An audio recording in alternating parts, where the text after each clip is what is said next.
హరే కృష్ణ. శ్రీనివాస హృదయం ఛానల్కి స్వాగతం.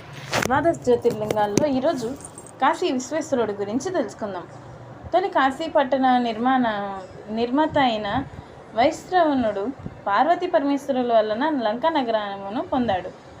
అనంతరం కాలమున లంకా నగరమును కుబేరుని వద్ద నుండి ఆ నగరాన్ని రావణాసురుడు వశం చేసుకున్నాడు.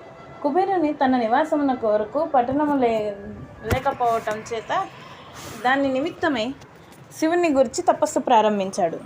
శివుడు అతనికి ప్రత్యక్షమై తాను పూర్వము గోటితో బ్రహ్మతలను నరకగా అది పడిన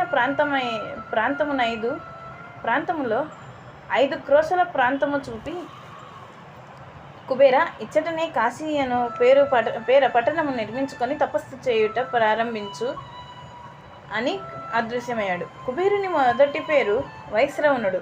కాశీలో శంకరుడు చెప్పిన విధముగానే వైశ్రవణుడు అనేక సంవత్సరాలు తపస్సు చేసిన తర్వాత ఆది దంపతులు వైశ్రవునికి ప్రత్యక్షమై అతనికి ఉత్తర దిశాధిపత్యమును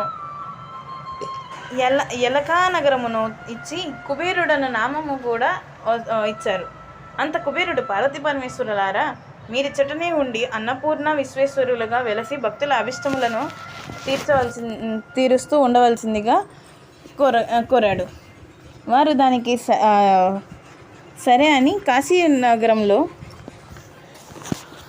కాశీలో ముక్తి పొందిన వారు మా రుద్రగణముల్లో చేరుతారు అని పార్వతీ పరమేశ్వరులు చెప్పి అదృశ్యమయ్యారు. కుబేరుడు విశ్వకర్మచే కాశీనగరమును చేశాను. పంచక్రోశ కాశీనగరం అన్నాను ఇదియే. శ్రీమన్నారాయణుడు తపస్సు చేసిన చోటకే మణికర్ణిక ఘాట్ అని పేరు. దశాశ్వమేధ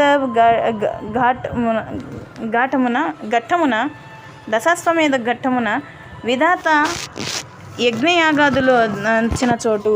కుబేరుడు రామలింగేశ్వరము నుండి 3 పర్యాయములు ఇసుక తెచ్చి కాశీ విశ్వేశ్వరలింగమునకు అభిషేకము చేసిన వారికి సరస్వతి ప్రసన్నము, విశ్వేశ్వరార్చనయగు వారికి సర్వశాస్త్రముల యందు పాండిత్యము చేకూరుతాయని చెప్పారు. శ్రీమాత్రే నమః.